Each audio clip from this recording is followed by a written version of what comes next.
guys, welcome to Shan's vlog. আজি মই আপোনালোকৰ মাজত এটা ইন্টাৰেষ্টিং টপিক লৈ আহিছো আৰু টপিকটো হ'ল মাশৰুম খেতি কেনেকৈ কৰিব লাগে। সো প্ৰথমতে আপোনালোকে তিনটা বস্তু ৰেডি কৰি ল'ব লাগিব। মাশৰুমৰ যেটো বীজ থাকে এই বীজখিনি ৰেডি কৰিব লাগিব আৰু সহজতে পোৱা এটা বস্তু যেটো ধান খেৰ লাগিব আৰু পলিথিন বেগছ লাগিব। সো এই তিনটা বস্তু হ'লে আপোনালোকে মাশৰুমৰ খেতি ঘৰতে কৰিব পাৰিব। এতিয়া প্ৰথম আমি কেনেকৈ আৰম্ভ কৰিম সেইখিনি চাওঁ আহক। সো প্ৰথমতে আমি ধান খেৰখিনি এনেকৈ সৰু সৰু সাইজত আমি কাটি ল'ব লাগিব। এইটো যেটো সাইজ দেখিছে এনেকুৱা সৰু সৰু সাইজত আমি ধান খেৰখিনি কাটি ল'ম। তাৰ পিছত এইখিনি কাটি পেলাই আমি এইখিনিক গৰম পানীত ষ্টেৰিলাইজ কৰিব লাগিব। সো আমি প্ৰথম এইখিনি কাটি এইটো সাইজত এনেকৈ যিকোনো আপুনি বাল্টিত ল'ব পাৰে বা ড্ৰামত ল'ব পাৰে বেছি এমাউণ্টত থাকিলে। তাৰ পিছত আমি এইখিনি গৰম পানীত আমি বইল কৰিম। সো এতিয়া আমাৰ নেক্সট ষ্টেপটো হ'ল আমি বইল কৰিব লাগিব। সো এতিয়া মই এইটো বইল কৰিবৰ কাৰণে ৰেডি কৰিছোঁ। সো যিহেতু এইটো মই প্লাষ্টিক পট হয় সো প্লাষ্টিক টাব হোৱাৰ কাৰণে মই ইয়াতে ইমাৰ্চন হিটাৰ ইউজ কৰিম। আৰু যদি আপোনালোকৰ এই টাবটো মেটালৰ হয় আপোনালোকে ডাইৰেক্ট জুইত বইল কৰিব পাৰিব। সো মই জুইত বইল কৰাটোৱে প্ৰিফাৰ কৰোঁ, কিন্তু এতিয়া মোৰ সুবিধা মই কৰা নাই।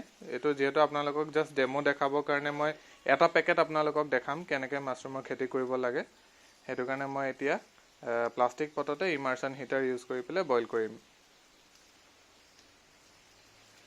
এতিয়া মই পানীখিনি ফুল কৰিম। প্ৰথম ফুল কৰি ইয়াত মই ইমাৰ্চন হিটাৰডাল লগাম। কমপ্লিটলি আমি ষ্টেৰিলাইজ কৰিবলৈ ৰেডি হৈ গৈছে আমাৰ এইটো। সো প্ৰথমে মই ইয়াত এটা পাথৰ দি পেলাই মই এইটো জাষ্ট খেৰখিনি যাতে ডুবি থাকে ওপৰত উপঙি নাথাকে সেইটো কাৰণে মই পাথৰটো দিছোঁ। আৰু ইয়াতে মই এতিয়া এইডাল ইউজ কৰিম। আপোনালোকে জুইত বইল কৰিব পাৰিব যদি এলুমিনিয়াম বা লোহাৰ হেৰি হয় টাব হয়।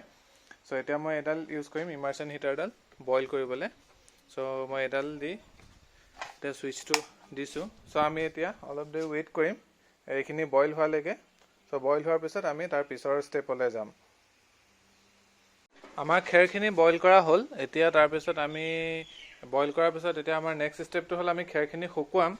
কিন্তু আমি এনেকুৱাকৈ শুকুৱাব লাগিব যাতে একেবাৰে ড্ৰাই হৈ নাযায়, খেৰখিনি অলপ সেমেকা নিচিনা হৈ থাকিব লাগিব। সো এতিয়া আমি নেক্সট ষ্টেপটো হ'ল আমি খেৰখিনি শুকুৱাবলৈ যাম। বইল কৰা খেৰখিনি এনেকৈ ৰ'দত শুকুৱাব লাগিব। আমি 15 পৰা 20 মিনিটলৈকে এইটো শুকুৱাব লাগিব। আৰু তাৰপিছত আমি আকৌ এবাৰ চেক কৰিম যদি শুকাইছে যে পানী থাকিব নালাগিব। পানী থাকিলে আমি আৰু 10 মিনিটমান আৰু বেছিকৈ শুকাবলৈ দিম। আৰু যদি পানী নাথাকে তেনেহ'লে আমি আমাৰ এই খেৰখিনি ৰেডি হৈ যাব কাঠফুলাৰ খেতিৰ কাৰণে। আমাৰ খেৰখিনি শুকাই ৰেডি হোৱালৈকে আমি চাওঁ আমাৰ পলিথিনৰ বেগটো আমি কেনেকৈ ৰেডি কৰিব লাগিব।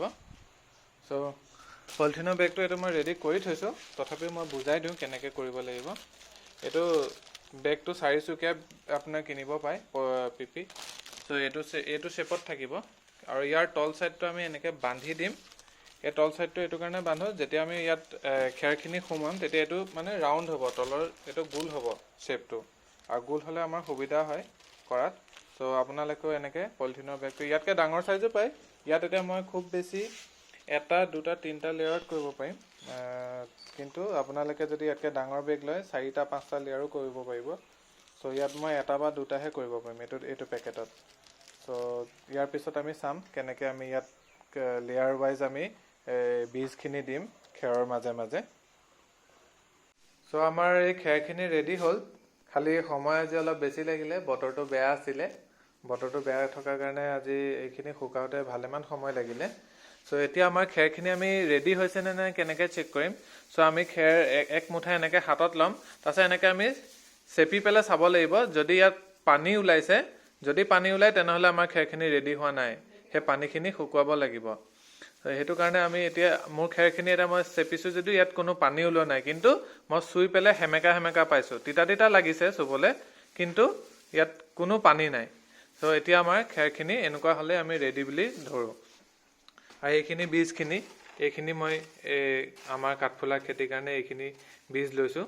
সো এতিয়া আপোনালোকে চাব কেনেকৈ আমি এই পলিথিন বেগটোত খেৰখিনি সোমাম আৰু এই বীজখিনি দি যাম। আপোনালোকে চাব এতিয়া। সো এইখিনি ৰেডি হ'ল। সো ফাৰ্ষ্ট আমি এটা লেয়াৰ খেৰ দিম।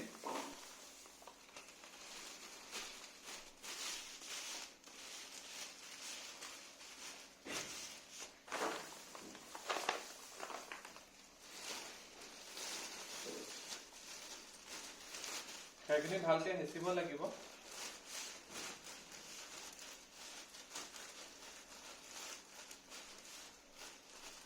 এই এটা লেয়াৰ খেৰ দিয়াৰ পিছত আমি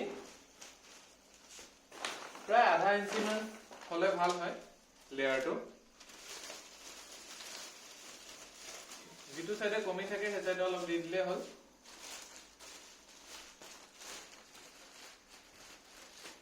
এতিয়া আমাৰ এটা লেয়াৰ আমি বনালো, ইয়াত এতিয়া আমি বীজখিনি দিম। চাৰিওফালে কিনাৰে কিনাৰে দি গ'লে হ'ল।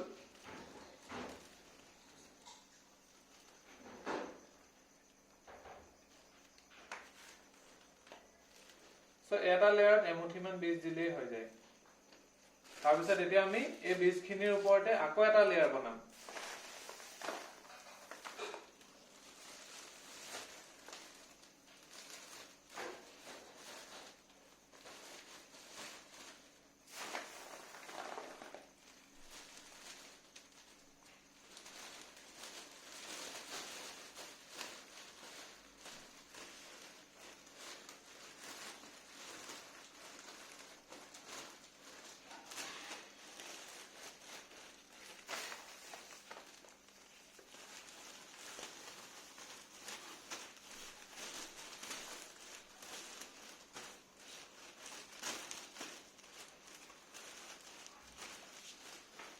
মই এই পেকেটটো ৰেডি কৰাৰ পিছত মই আপোনালোকৰ মনত কিছুমান প্ৰশ্ন থাকিব পাৰে, সেই প্ৰশ্নখিনি মই ক্লিয়াৰ কৰি দিম। তাৰ আগতে মই পেকেটটো ৰেডি কৰি লৈছোঁ। এতিয়া মোৰ ফাৰ্ষ্ট আপোনালোকে দেখা পাব, ইয়াত তলত এটা লেয়াৰ দিছিলোঁ মই বীজ, এতিয়া মই এই ওপৰত এটা লেয়াৰ বীজ দিম। কিনাৰে কিনাৰে আকৌ মই দি গৈছোঁ বীজ।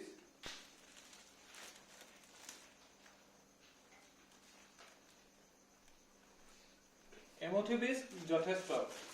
তাৰপিছত মই ইয়াত দুটা লেয়াৰ হ'ল, মই আৰু এটা লেয়াৰ বনাম।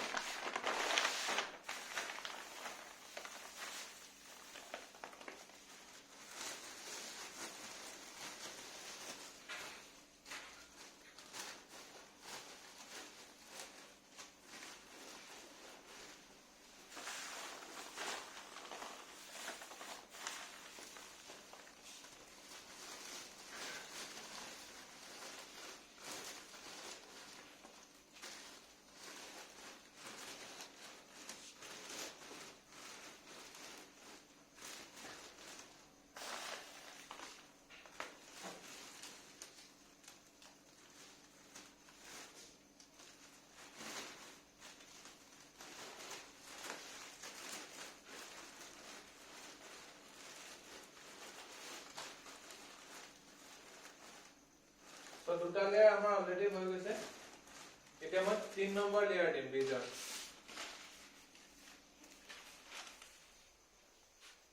এইটো মই একদম সাইডে সাইডে দিব লাগে, মাজত নিদো। আমি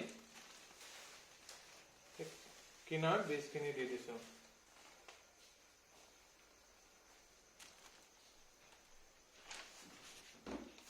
আমাৰ 3টা লেয়াৰ হৈ গ'ল।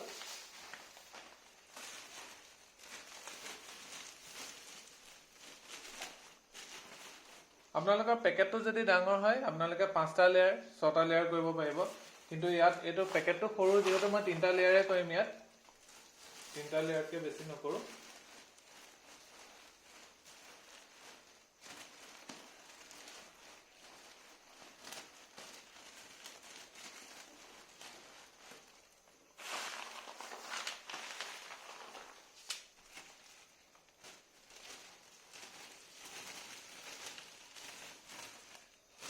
আমাৰ এই পেকেটটো তাৰপিছত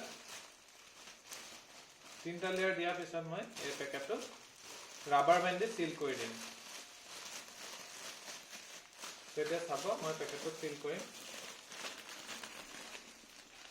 ৰাবাৰ বেণ্ড বা চেলোটেপ কিবা এটা ইউজ কৰিলে হ'ল। তো মই এতিয়া ইয়াত ৰাবাৰ বেণ্ড ইউজ কৰিম।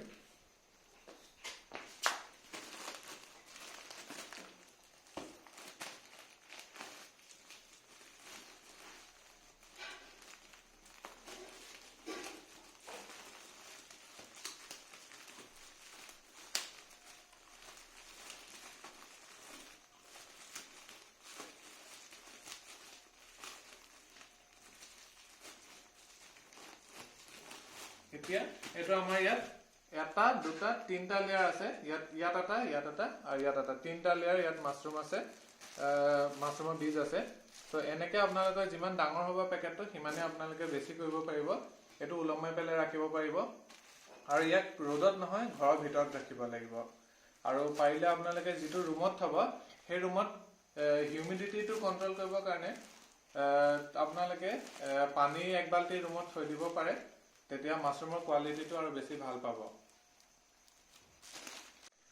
এতিয়া পেকেটটো ৰেডি হোৱাৰ পিছত আপোনালোকে ইয়াতে এনেকৈ জেগাই জেগাই ফুটা কৰি দিব লাগিব বীজ থকা লাইনবিলাকত কৰিলে ভাল হয় বা নকৰিলেও একো নাই কাঠফুলাখিনি নিজে সেইটো চাইডে আপোনাৰ ওলাব ধৰিব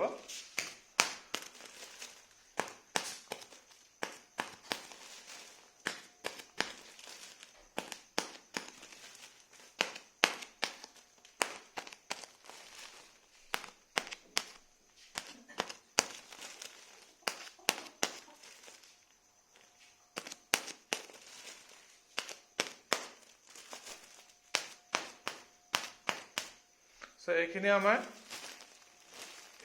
এই ফুটাখিনি কৰিলো তাৰ পিছত আমি 10 দিন এনেকৈ এতিয়া এইটো ৰুমত থৈ দিম 10 দিন থোৱাৰ পিছত যেতিয়া অলপ অলপ ইয়াৰ বীজৰ পৰা ওলাব ধৰিব কাঠফুলাবিলাক তেতিয়া আমি 10 দিনৰ পৰা আমি স্প্ৰে কৰিব লাগিব ডেইলি ৰাতিপুৱা এবাৰ গধূলি এবাৰ আমি ইয়াতে পানী স্প্ৰেয়াৰ এটা লৈ পেলাই আমি পানী স্প্ৰে কৰিব লাগিব চাৰিফালে যত যত কাঠফুলা ওলাব তাৰ পিছত আপোনালোকৰ 24 দিনত সম্পূৰ্ণৰূপে ইয়াৰ পৰা কাঠফুলা ওলোৱা দেখিব বাহিৰলে আৰু মই ভিডিঅ'টোত দেখাই দিম কেনেকৈ ওলাই কাঠফুলাখিনি মই এখন ধুনীয়া ফটো ইয়াতে ভিডিঅ'টোৰ লগত এটাচ কৰি দিম আপোনালোকে দেখা পাব শেষত এইটো হ'ল অয়েষ্টাৰ মাছৰুম প্ৰজাতি ইয়াৰ খেতিটো এনেকৈ কৰা হয় আৰু এইটো খুব কম খৰচত আপোনালোকে উৎপাদন কৰিব পাৰিব ঘৰতে এইটো যেটো মই বীজ ইউজ কৰিছো এইটো অয়েষ্টাৰ মাছৰুম বুলি কয় অয়েষ্টাৰ মাছৰুম কেনেকুৱা হয় মই আপোনালোকক ফটোত দেখুৱাই দিম তাৰ পিছত আপোনালোকে 26 দিনত ইয়াত সম্পূৰ্ণৰূপে ইয়াৰ পৰা কাঠফুলা আপোনালোকে কাটি এৰুৱাব পৰা হৈ যাব 26 দিনত সো এটা আমি ৰিজাল্টৰ কাৰণে মই পাৰ্ট 2 ভিডিও এটা আপলোড কৰিম 26 দিনৰ দিনা মই আপলোড কৰিম সেই ভিডিওটো সো আপোনালোকে চাব কেনেকুৱা কোৱালিটিৰ কাঠফুলা মই পাইছো সো আজিৰ ভিডিওটো মই ইমানতে সমাপ্ত কৰিছো